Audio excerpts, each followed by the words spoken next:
Nursing semester के लिए तो नो डाउट आपको सारे सब्जेक्ट पढ़ने होते हैं, बट बात जब कॉम्पिटेटिव एग्जाम की आती है तो उस टाइम पे हमें जरूरत होती है एक प्रॉपर स्ट्रैटेजी की और एक प्रॉपर माइंड मैप की, जिसमें हम ये डिसाइड कर पाए कि हमें कब कहाँ कौन से सब्जेक्ट को कितनी इंपॉर्टेंस देनी है। क्योंकि हमारा जो स्मार्ट स्टडी होती है, हमारा जो स्मार्ट स्ट्रैटेजी होता है, वही हमें लोगों की लाखों की भीड़ से अलग करता है और हमें गवर्नमेंट एग्जाम में अपना एक प्रॉपर सीट सिक्योर करने में हेल्प करता है।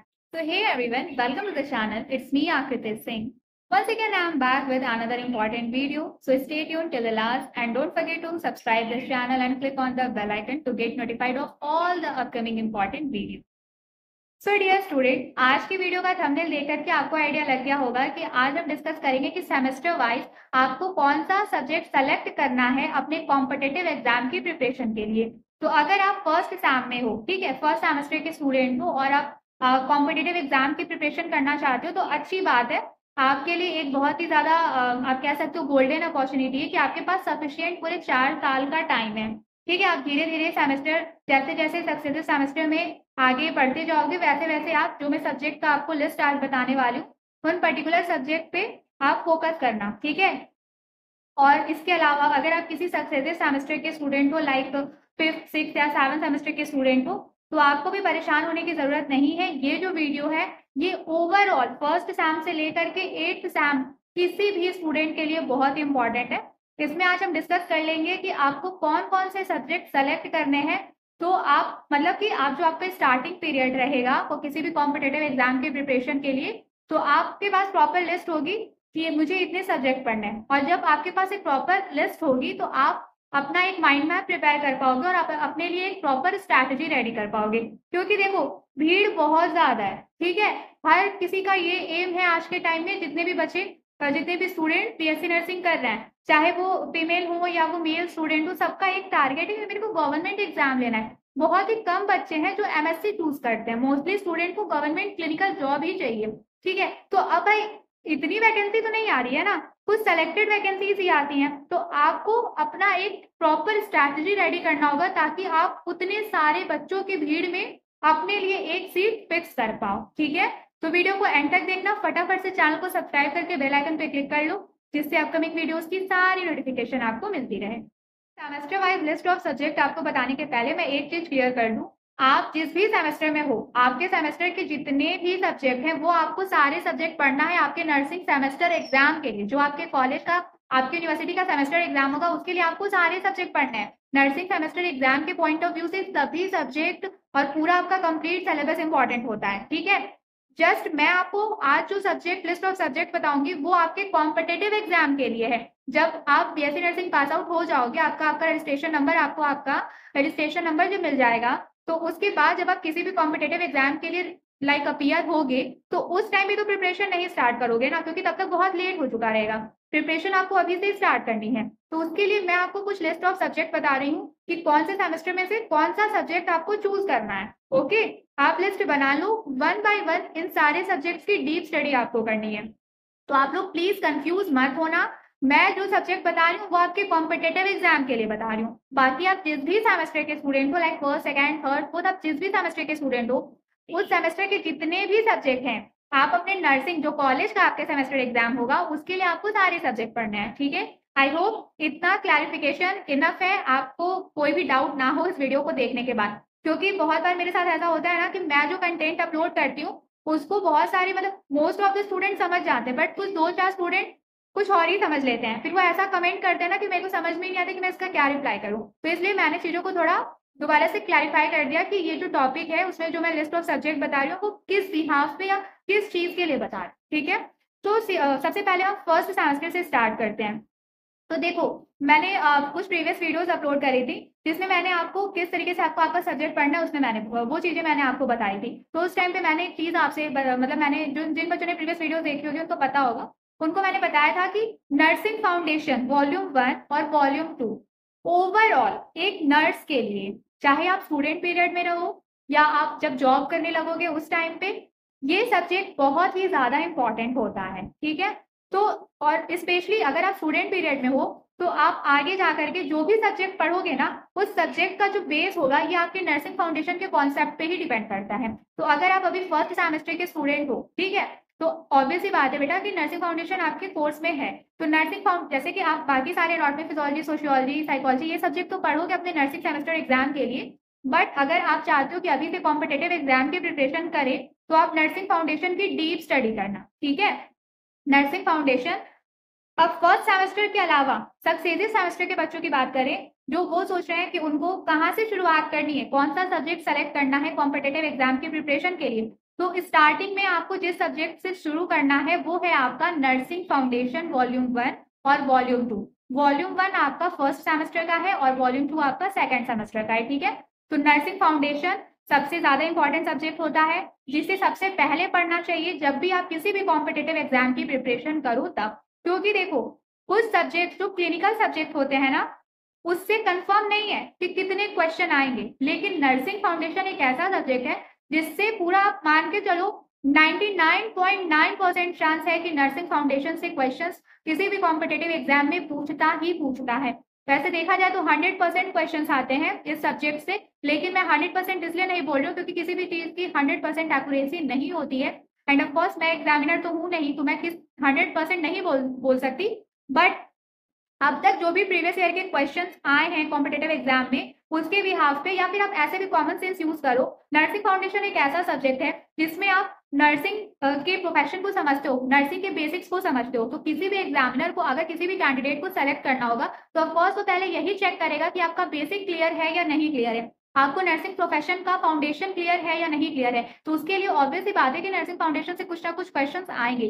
तो अगर आप किसी भी लाइक कॉम्पिटेटिव एग्जाम की प्रिपरेशन करने का सोच रहे हो और आप कंफ्यूज हो कि आपको कौन से सब्जेक्ट से शुरुआत करनी है, तो आपको सबसे पहले नर्सिंग फाउंडेशन 1 और नर्सिंग फाउंडेशन वॉल्यूम 2 का डीप स्टडी करना है, ठीक है। कॉम्पिटेटिव एग्जाम की प्रिपरेशन करने के लिए प्रॉपर स्ट्रैटेजी की जरूरत होती है, तो आप ध्यान रखना कि जब आप कॉम्पिटेटिव एग्जाम की प्रिपरेशन करो तो उससे आपका जो रेगुलर कॉलेज का रूटीन है या फिर जो आपके सेमेस्टर एग्जाम्स का आपका जो सिलेबस है उस पर कोई नेगेटिव इम्पैक्ट नहीं पड़ना चाहिए, ठीक है। दोनों चीजों को बैलेंस करके तैयारी करना। फिर हम इसके आगे बढ़ते हैं, अगर हम second year that is third और फोर्थ सेमेस्टर का अगर हम इम्पोर्टेंट सब्जेक्ट कंसीडर करें तो उसमें हमारा जो सबसे इंपॉर्टेंट सब्जेक्ट है, नर्सिंग फाउंडेशन आपने पढ़ लिया, मतलब डीप स्टडी कर रहे हो आप कॉम्पिटेटिव एग्जाम के लिए। इसके बाद जो आपका सब्जेक्ट आएगा that is the adult health nursing volume 1 and volume 2। Adult health nursing volume 1 और एडल्ट हेल्थ नर्सिंग वॉल्यूम 2 को इंपॉर्टेंट सब्जेक्ट कंसीडर करने का एक बहुत ही बड़ा रीजन है, जैसे कि नर्सिंग फाउंडेशन जो है वो इंपॉर्टेंट है क्योंकि एक जो नर्सिंग प्रोफेशन का बेस है, फाउंडेशन है, वो इसी सब्जेक्ट से बिल्डअप होता है। इसके बाद नर्सिस का क्या काम होता है, डिजीज कंडीशन को समझ करके उसके अकॉर्डिंग एक कस्टमाइज्ड नर्सिंग केयर पेशेंट को प्रोवाइड करना, जिससे जो डॉक्टर्स लाइक जो भी प्रिस्क्रिप्शन है डॉक्टर का, जो भी मेडिकल केयर है वो इफेक्टिवली पेशेंट पे उसका अच्छा इम्पैक्ट पड़े, ठीक है। तो आप किस डॉक्टर की प्रिस्क्रिप्शन को या डॉक्टर ने जो भी मेडिकल केयर एडवाइस किया है उसको आप कब समझ पाओगे, जब आपको ऑलरेडी उस डिजीज कंडीशन के बारे में पता रहेगा तभी आप समझ पाओगे, है ना। तो अगर आपको क्लिनिकल सेक्टर में जॉब करना है लाइक हॉस्पिटल में, गवर्नमेंट हॉस्पिटल में, डिस्ट्रिक्ट सेंट्रल गवर्नमेंट हॉस्पिटल में, डिस्ट्रिक्ट हॉस्पिटल में, तो इट इज वेरी इंपॉर्टेंट कि आपको डिजीज कंडीशन का प्रॉपर नॉलेज हो, ठीक है। तो जब भी कोई वैकेंसी सेंट्रल हॉस्पिटल के लिए या फिर डिस्ट्रिक्ट हॉस्पिटल के लिए आती है तो उस टाइम पे ये जो एडल्ट हेल्थ नर्सिंग है इसको मेडिकल सर्जिकल नर्सिंग के नाम से भी जाना जाता है। तो अगर कोई आपको made search, medical surgical nursing, adult health nursing ऐसे बोले तो आप कंफ्यूज मत होना, ये सब एक ही सब्जेक्ट के नाम है, ठीक है। ये बहुत इंपॉर्टेंट सब्जेक्ट होता है, यहाँ से क्वेश्चन आते हैं क्योंकि ओवरऑल जो डिजीज कंडीशन होता है सिस्टम वाइज डिजीज कंडीशन, जैसे कि रिस्पायरेटरी सिस्टम के डिजीज कंडीशन, ठीक है, गैस्ट्रोइंटेस्टाइनल के डिजीज कंडीशन, उसके बाद मतलब एलिमेंट्री कैनाल या फिर स्केलेटल सिस्टम, कार्डियोवैस्कुलर सिस्टम, ठीक है। फिर उसके बाद आपका रीनल सिस्टम से related disease condition, reproductive organ से रिलेटेड डिजीज कंडीशन, मतलब ओवरऑल ह्यूमन बॉडी के सिस्टम वाइज डिजीज कंडीशन और उसके cure as well as nursing care के बारे में आप इसी सब्जेक्ट में पढ़ते हो, that is the adult health nursing और मेडिकल सर्जिकल नर्सिंग। तो जो बच्चे अभी प्रेजेंट टाइम में सेकेंड ईयर में है, ठीक है, मीन्स थर्ड या फोर्थ सेमेस्टर में हो, तो इस टाइम पे नो डाउट आप अपने सेमेस्टर एग्जाम के लिए सारे सब्जेक्ट पढ़ोगे, लेकिन अभी आपके पास बहुत गोल्डन चांस है आप made search nursing that is the adult health nursing को बहुत ध्यान से पढ़ना, बहुत उसकी डीप स्टडी करना। तो जब आप एक्चुअल में कॉम्पिटेटिव एग्जाम के लिए प्रिपेयर करोगे ना तो आपको एडल्ट हेल्थ नर्सिंग के लिए पहले से ही कॉन्फिडेंट होगा कि ये सब्जेक्ट तो आप अपने सेमेस्टर के टाइम पे ही बहुत अच्छे से पढ़ लिए हो। तो फाउंडेशन ऑफ नर्सिंग के बाद जो सेकंड नंबर पे मोस्ट इंपॉर्टेंट सब्जेक्ट आता है that is the adult health nursing और मेडिकल सर्जिकल नर्सिंग। देखो टू बी वेरी ऑनेस्ट, हम फाउंडेशन ऑफ नर्सिंग और मेडिकल सर्जिकल नर्सिंग की ना रैंकिंग नहीं कर सकते हैं। मेरे अकॉर्डिंग ये दोनों इक्वली इंपॉर्टेंट है, क्योंकि फाउंडेशन ऑफ नर्सिंग से भी क्वेश्चन आते ही आते हैं और मेडिकल सर्जिकल नर्सिंग से भी क्वेश्चन आते ही आते हैं। ठीक है, तो ये दो सब्जेक्ट आप हमेशा पैरेलल लेवल पे समझना, ये दोनों बहुत इंपॉर्टेंट है। ठीक है, तो मान लो फर्स्ट ईयर का फाउंडेशन ऑफ नर्सिंग और सेकंड ईयर का एडल्ट हेल्थ नर्सिंग बहुत इंपॉर्टेंट सब्जेक्ट होता है। आपने अपने कॉम्पिटेटिव एग्जाम के प्रिपरेशन के स्टार्टिंग में आपको ये दो सब्जेक्ट की डीप स्टडी करनी है। फिर इसके आगे अगर हम इंपॉर्टेंट सब्जेक्ट को डिस्कस करें तो इसके आगे जो सब्जेक्ट है ना वो एक स्पेसिफिक सब्जेक्ट है, जैसे कि आपका चाइल्ड हेल्थ नर्सिंग जिसको हम पेडियाट्रिक्स नर्सिंग के नाम से भी जानते हैं, मेंटल हेल्थ नर्सिंग जिसे हम साइकेट्रिक नर्सिंग के नाम से भी जानते हैं, कम्युनिटी हेल्थ नर्सिंग तो कम्युनिटी हेल्थ नर्सिंग के नाम से जानते हैं, एंड देन ओबीजी जिसको हम ऑब्स्टेट्रिक एंड गायनेकोलॉजिकल नर्सिंग या फिर मिडवाइफरी नर्सिंग के नाम से जानते हैं। ठीक है, तो ये जो सब्जेक्ट होते हैं नो डाउट इंपॉर्टेंट है, इन सारे सब्जेक्ट से क्वेश्चन आएंगे, आपको पढ़ना ही पढ़ना है। लेकिन फाउंडेशन ऑफ नर्सिंग और मेडिकल सर्जिकल नर्सिंग की आपको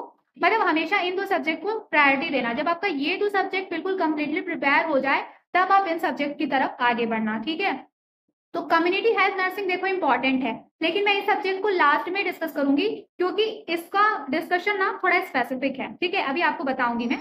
तो अभी हम बात करें चाइल्ड हेल्थ नर्सिंग की, that is the paediatric nursing. तो ये भी मतलब इसका क्या है ना, जैसे कि नाम से क्लियर है कि आपको जो छोटे बच्चे होते हैं, न्यूबॉर्न हो गए, ठीक है, या फिर इन्फेंट हो गए, या एडोलेसेंस के पहले वाले बच्चे, टीनेज ग्रुप तक के जो बच्चे हैं उनसे रिलेटेड, ठीक है, उनसे रिलेटेड डिजीज कंडीशन, उसका नर्सिंग केयर, ये सारी चीजें आपको पेडियाट्रिक्स में पढ़नी है, जिसमें ग्रोथ एंड डेवलपमेंट एक बहुत इंपॉर्टेंट टर्म होता है इसके बारे में। तो ये सब बहुत इंपॉर्टेंट, जैसे कि GD that is the growth and development, बहुत ही इंपॉर्टेंट एक टॉपिक है पेडियाट्रिक नर्सिंग का, यहाँ से आता ही आता है। तो पेडियाट्रिक नर्सिंग आप जैसे कि जब आप प्रिपरेशन करोगे ना, जब आप क्वेश्चन सॉल्व करोगे एमसीक्यू प्रैक्टिस के लिए, अगर आप कोई बुक परचेज करोगे उसमें जब आप पेडियाट्रिक्स का सेक्शन देखोगे तो आपको ऑटोमेटिकली समझ में आएगा कि आपको पेडियाट्रिक नर्सिंग में से या फिर चाइल्ड हेल्थ नर्सिंग, जो भी कंफ्यूज मत होना, दोनों एक ही सब्जेक्ट है, इसमें से कौन से सेक्शन पे आपको ज्यादा फोकस करना है। अभी तो मैं आपको सब्जेक्ट्स बता रही हूँ, मैं अपने अपकमिंग वीडियोस में आपको इंपॉर्टेंट सेक्शंस भी बताऊंगी, मतलब मैं प्रॉपर गाइड करूंगी कि आपको कॉम्पिटेटिव एग्जाम की प्रिपरेशन कैसे करनी है। तो इसलिए बोल रही हूँ चैनल को सब्सक्राइब करके बेल आइकन पे क्लिक कर लो, क्योंकि ये जो मेरा चैनल है ना ये कम्प्लीटली नर्सिंग स्टूडेंट को ही गाइड करने के लिए मैंने डेडिकेट किया है, तो इसलिए। और हाँ, कुछ स्टूडेंट्स को मतलब मैं छोटा सा 1 मिनट कुछ आपसे बातें करना चाहती हूँ। मैंने ना एक नॉर्सेट के रिगार्डिंग, मैंने मतलब बहुत बच्चे नॉर्सेट को लेकर परेशान थे, तो मैंने उसके रिगार्डिंग एक वीडियो अपलोड करी थी। तो उसमें एक स्टूडेंट का ना बहुत वल्गर कमेंट आया था, मतलब उसने बहुत अब्यूजिव वर्ड यूज करके बोला कि मतलब तुम तो नॉर्सेट की प्रिपरेशन नहीं कर रहे तो तुम इतना क्यों ही बता रहे हो। तो बेटा let me tell you one thing, मतलब मेरे को समझ में नहीं आ रहा, नॉर्सेट की प्रिपरेशन मैं करूंगी तभी मैं बताऊंगी। और मेरा जो माइंडसेट है ना, मैं जिस अपने आप को एक लिमिटेड एरिया तक लिमिट नहीं रखी हूँ। I am that kind of student, मतलब मैंने अपने पूरे नर्सिंग 4 साल की नर्सिंग में मैंने चीजों को एक्सप्लोर किया है। मैंने अपने लिए कई सारे ऑप्शंस बनाए हैं, मैंने 4 साल बहुत अच्छे से मेहनत करके अपने लिए कई सारे ऑप्शंस बनाए हैं कि मैं कौन कौन से फील्ड में अच्छा कर सकती हूँ, मैं अच्छी जॉब कर सकती हूँ, किस तरीके से मैं अपना करियर सक्सेसफुल बना सकती हूँ। ठीक है, तो मैं अपनी 4 साल की पूरी जर्नी कंप्लीट कर चुकी हूँ। तो अभी मैं प्रेजेंट टाइम में नॉर्सेट एग्जाम के लिए प्रिपेयर करूँ या ना करूँ, बट मैंने सारी इन्फॉर्मेशन कलेक्ट करी है कि एक्चुअल में प्रिपरेशन करनी कैसे है। ठीक है, और मेरे क्या प्लान्स हैं बीएससी नर्सिंग कंप्लीट करने के बाद, और मैं किस बेसिस पे आपके लिए ये गाइडेंस वीडियोस अपलोड करती रहती हूँ, मैं ये सारी बातें आपको अपकमिंग वीडियोस में बताऊंगी। तो जिन बच्चों के मन में ऐसे जो डाउट आ रहे हैं और जो ये लोग उल्टे सीधे अब्यूजिव वर्ड मेरे लिए कमेंट में पोस्ट करके जाते हैं, तो मैं उनको बता दूं कि 4 साल की बीएससी नर्सिंग करना कोई नॉर्मल बात नहीं है, बहुत मेहनत करनी पड़ती है। और जब आप भी वो 4 साल की मेहनत कर लोगे ना, तो आप ऑटोमेटिकली, अगर आपने एक्चुअल में सचमुच अच्छे से फुल डेडिकेशन के साथ मेहनत करी है, तो आप ऑटोमेटिकली 4 साल के बाद इतने एलिजिबल हो जाओगे कि आप अपने जूनियर्स को अच्छे से गाइड कर। ठीक है, तो चलो, ये तो बस उन बच्चों के लिए था जो कुछ एब्यूजिव कमेंट कर देते हैं। बाकी मेरे व्यूवर्स में मतलब मेरे को लगता है 85% बहुत अच्छे बच्चे हैं। आई एम ग्लैड कि मैं यूट्यूब चैनल के थ्रू ऐसे स्टूडेंट से कनेक्ट हो पाई हूँ। तो पेडियाट्रिक नर्सिंग की हम बात कर रहे थे, तो बेटा देखो पेडियाट्रिक नर्सिंग जो है वो इंपॉर्टेंट सब्जेक्ट है, लेकिन फाउंडेशन नर्सिंग और मेड सर्च नर्सिंग को आपको हमेशा टॉप लेवल पे रखना है, उसके बाद ही इन सारे सब्जेक्ट की तरफ आपको बढ़ना है। ठीक है, तो फिर पेडियाट्रिक नर्सिंग आता है आपका 3rd ईयर में इंपॉर्टेंट सब्जेक्ट, एंड देन है आपका मेंटल हेल्थ नर्सिंग जिसको आप साइकेट्रिक नर्सिंग के नाम से भी जानते हो। ये भी इम्पोर्टेंट है, लेकिन इससे बहुत ज्यादा क्वेश्चन नहीं आते हैं। इससे क्वेश्चन कब आएगा, देखो community health nursing, paediatric nursing और साइकेट्रिक नर्सिंग और ऑब्स्टेट्रिक एंड गायनेकोलॉजिकल नर्सिंग, ये स्पेसिफिक सब्जेक्ट्स हैं। पढ़ना तो आपको है, लेकिन कब इन सब्जेक्ट पे ज्यादा फोकस करना है वो मैं आपको बता रही हूँ। तो साइकेट्रिक हेल्थ नर्सिंग की अगर बात करें तो मान लो कहीं वैकेंसी आई है, ठीक है, जैसे जो सेंट्रल गवर्नमेंट हॉस्पिटल्स होते हैं उसमें जो साइकेट्रिक डिपार्टमेंट होता है जहाँ पे मेंटली इल पेशेंट का ट्रीटमेंट चलता है, अगर उस डिपार्टमेंट से नर्सेस की वैकेंसी आई है, नर्सेस के लिए वैकेंसी आई है, अगर उस पर्टिकुलर डिपार्टमेंट से जो साइकेट्रिक इल पेशेंट के लिए जो डिपार्टमेंट काम करता है सेंट्रल हॉस्पिटल में, अगर उस पर्टिकुलर डिपार्टमेंट से नर्सिंग की पोस्ट आई है, वैकेंसी आई है, तो नो डाउट अगर आपको साइकेट्रिक पेशेंट के साथ डील करने जाना है, वहां पे जॉब आपको मिल रही है, तो ऑब्वियस ही बात है वो लोग क्या चेक करेंगे कि आपको साइकेट्रिक नर्सिंग का कितना नॉलेज है। तो उस टाइम पे ये साइकेट्रिक नर्सिंग जो आपका सब्जेक्ट है, जिसको हम मेंटल हेल्थ नर्सिंग के नाम से भी जानते हैं, इस सब्जेक्ट पे आपको ज्यादा फोकस करना पड़ेगा। इस सब्जेक्ट की प्रिपरेशन आपको ज्यादा मन लगा के करनी पड़ेगी, ठीक है।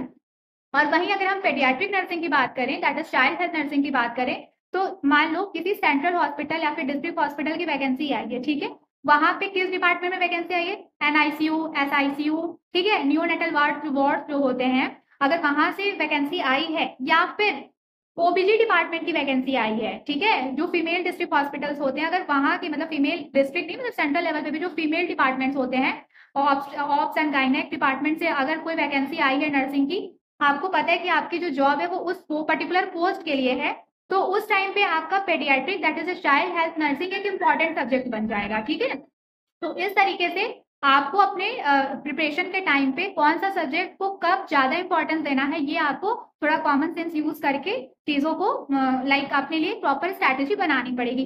तो अगर आपका नर्सिंग फाउंडेशन, ठीक है, और आपका adult health nursing that is the medical surgical nursing बिल्कुल क्लियर है, एकदम 100% आप इस दो सब्जेक्ट को लेकर के प्रिपेयर हो चुके हो, तो इसके अलावा obs and gynae, paediatric nursing, mental health nursing और कम्युनिटी हेल्थ नर्सिंग का आप मुश्किल से लाइक अगर 1 से 1.5 महीने मन लगा के तैयारी करोगे तो ये सारे सब्जेक्ट आपको कवर हो जाएंगे, ठीक है, क्योंकि इससे स्पेसिफिक क्वेश्चन पूछते हैं, लेकिन मेडिकल सर्जिकल नर्सिंग और फाउंडेशन नर्सिंग से बहुत डीप क्वेश्चन पूछता है, ठीक है।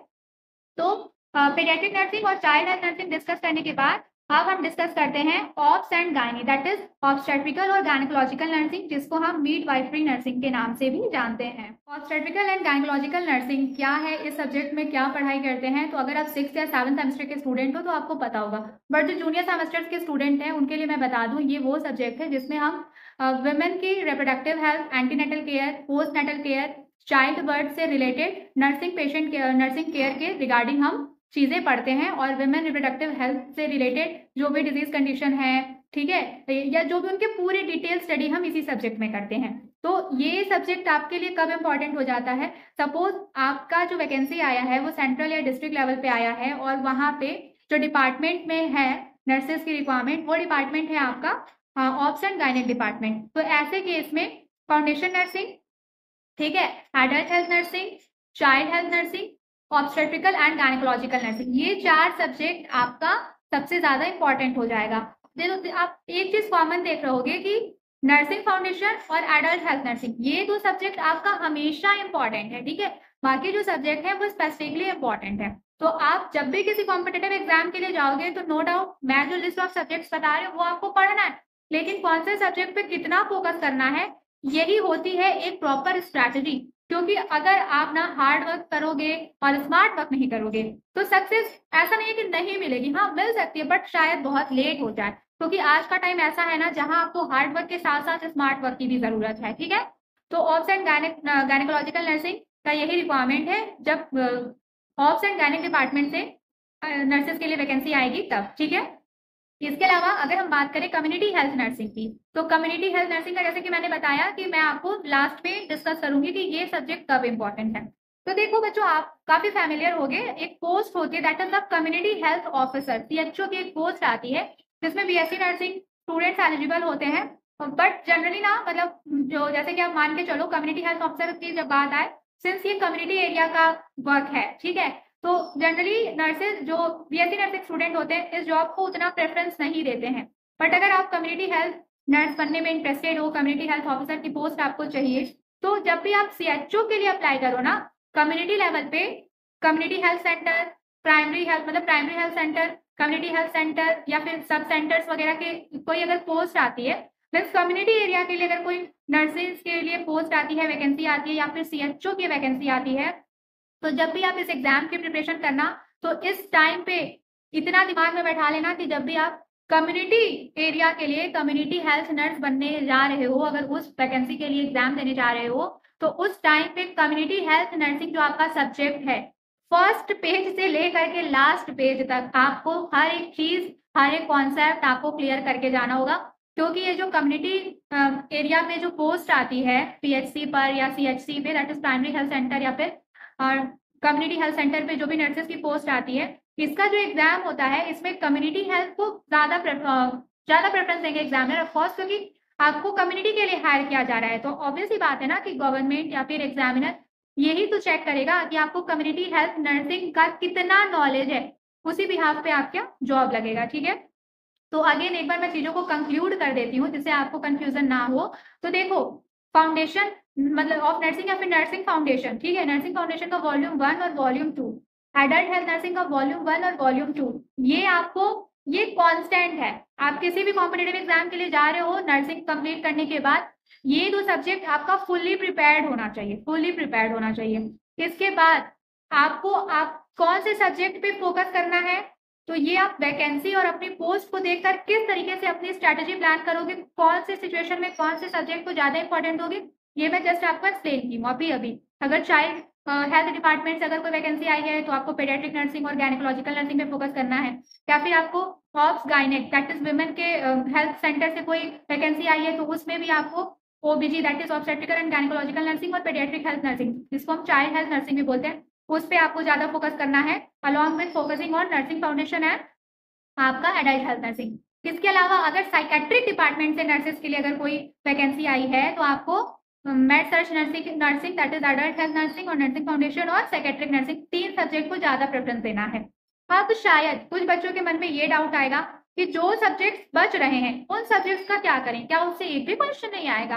तो ऐसा नहीं है, सारे सब्जेक्ट से थोड़े बहुत क्वेश्चन आते हैं, बट आप सारे सब्जेक्ट को 100% मतलब पूरा डीप स्टडी कैसे कर पाओगे? कहीं ना कहीं कुछ ना कुछ तो छूट जाएगा ना।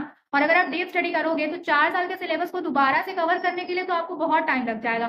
तो एक स्मार्ट स्ट्रैटेजी बताती हूँ, तो जब भी कॉम्पिटेटिव एग्जाम की प्रिपरेशन स्टार्ट करना, इस स्ट्रैटेजी को फॉलो करना। बाकी अपनी स्ट्रैटेजी तो किस तरीके से आपको बनानी है वो मैं आपको इंपॉर्टेंट सब्जेक्ट की लिस्ट बता करके बता चुकी हूँ। ठीक है, तो अब मेरी स्ट्रैटेजी सुनो। सीक्रेट स्ट्रैटेजी ये है कि जितने सब्जेक्ट्स का मैं नाम आपको बताई हूँ उतने सब्जेक्ट्स तो आपको डीपली पढ़ने हैं। ठीक है, जिसमें से कि नर्सिंग फाउंडेशन और एडल्ट हेल्थ नर्सिंग कांस्टेंट है, जिसकी हमेशा डीप स्टडी करनी है। इसके अलावा कौन से सब्जेक्ट पे कब कहाँ कितना ज्यादा फोकस करना है ये भी आपको मैं अभी बता चुकी हूँ। अब जैसे आपका कुछ सब्जेक्ट बच जाता है, जैसे कि sociology, psychology, biochemistry, nutrition, microbiology, ठीक है, और एक होता है रिसर्च स्टडी। इन सारे सब्जेक्ट का क्या करूँ? फार्मा, पैथोलॉजी, जेनेटिक्स, ठीक है, इन सारे सब्जेक्ट का क्या होगा? तो देखो, आपका जो 4 साल का BSc नर्सिंग का सिलेबस है ना, उसमें से देखो बायोकेमिस्ट्री में जितने टॉपिक्स हैं जस्ट आपको उतने ही टॉपिक्स पढ़ने हैं, उतने टॉपिक्स की डीप स्टडी करना। न्यूट्रिशन में देखो जितने टॉपिक्स हैं जस्ट उतने टॉपिक्स की डीप स्टडी। सोशियोलॉजी, साइकोलॉजी के सिलेबस के अकॉर्डिंग पढ़ो, अपने नर्सिंग के सिलेबस के अकॉर्डिंग पढ़ो। और मैं जो आपको लिस्ट ऑफ इम्पॉर्टेंट सब्जेक्ट बताई हूँ उसके लिए आपको किसी अच्छे राइटर की बुक लेनी पड़ेगी और उस बुक से सारे टॉपिक्स की डिटेल स्टडी करनी होगी।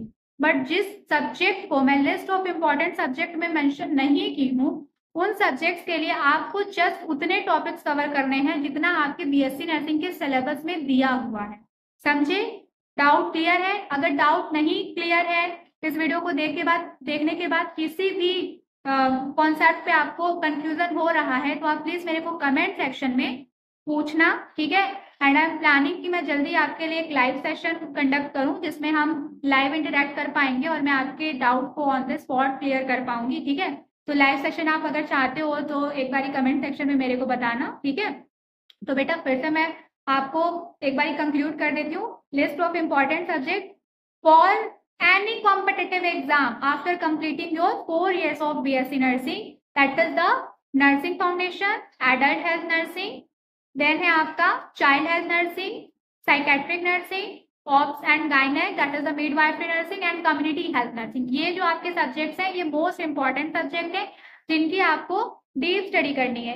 इसके अलावा जो सब्जेक्ट तो मैंने लिस्ट ऑफ इंपॉर्टेंट सब्जेक्ट में मेंशन नहीं किया है, उन सब्जेक्ट्स के लिए आपको सिर्फ उतने टॉपिक्स की डीप स्टडी करनी है जितने टॉपिक्स आपके बीएससी नर्सिंग के सेमेस्टर्स का जो आपको सिलेबस मिला है, जस्ट उतने टॉपिक्स की आपको डीप स्टडी करनी है। बट जो लिस्ट ऑफ इंपॉर्टेंट सब्जेक्ट है उसमें क्या करना है, आप जैसे मान लो नर्सिंग फाउंडेशन के लिए कोई एक स्टैंडर्ड बुक खरीदोगे ना, तो उसमें जितने टॉपिक दिए हैं आपको वो सब कुछ कवर करना है, प्रॉपर थ्योरी पढ़ना है, प्रॉपर एमसीक्यू सॉल्व करने हैं। तो इस तरीके से जो लिस्ट ऑफ इंपॉर्टेंट सब्जेक्ट है, इन शॉर्ट बोलो तो उसमें आपको बहुत ज्यादा मेहनत करनी है। बाकी जो आपके अदर सब्जेक्ट हैं, ठीक है, जो नॉन क्लिनिकल सब्जेक्ट्स हैं, उसके लिए आपको क्या करना है, जस्ट आपको उतने टॉपिक्स कवर करने हैं जितना आपके सिलेबस में मेंशन है। ठीक है, so this is all about today's video. I hope आपको चीजें समझ में आई होंगी। और हाँ, अब नोट्स के रिगार्डिंग थोड़ी सी बात कर लेते हैं। तो अगर आप फर्स्ट सेमेस्टर के स्टूडेंट हो तो फर्स्ट सेमेस्टर के स्टूडेंट के जो नोट्स की प्राइस है that is 149 rupees for each subject. आप स्क्रीन पे दिए गए कॉन्टैक्ट नंबर के थ्रू मेरे से नोट बाय कर सकते हो। इसके अलावा किसी भी सक्सेसिव सेमेस्टर के स्टूडेंट हो, like second, third, fourth, fifth, six, seventh, और whether you are in your internship period और आप मुझसे किसी भी सब्जेक्ट के नोट्स बाय करना चाहते हो, तो आप अगेन स्क्रीन पे दिए गए नंबर पे जस्ट मुझे @notes करके मेंशन मतलब टेक्स्ट कर दो, और तो बाकी मैं आपको नोट्स की सारी डिटेल्स प्रोवाइड कर दूंगी। और इसके अलावा अगर आप फर्स्ट सेमेस्टर के स्टूडेंट हो तो आपके लिए अभी बता देती हूँ कि किसी भी सब्जेक्ट दैट इज आपका anatomy, physiology, nursing foundation, sociology, psychology, in 5 subject में से अगर मतलब पर सब्जेक्ट के लिए 149 रुपीज है। ठीक है, जो बाय करने के लिए आपको जस्ट स्क्रीन पे दिए गए कॉन्टैक्ट नंबर पे @149 नोट्स करके मुझे आप टेक्स्ट कर दो। बाकी आपको नोट्स की सारी डिटेल्स मैं आपके साथ व्हाट्सएप पर डिस्कस कर लूंगी। ठीक है, so once again thank you so much for watching this video. अपना ध्यान रखो, मन लगा के पढ़ाई करते रहो। आज की वीडियो यूजफुल रही या मतलब आप कुछ और इसमें इंप्रूवमेंट चाहते हो, नेक्स्ट टॉपिक क्या चाहिए, कौन से टॉपिक पे वीडियो चाहिए, let me know in the comment section. ठीक है, तो फटाफट चैनल को सब्सक्राइब करके बेल आइकन पे क्लिक कर लो। हम जल्दी मिलेंगे नेक्स्ट वीडियो में।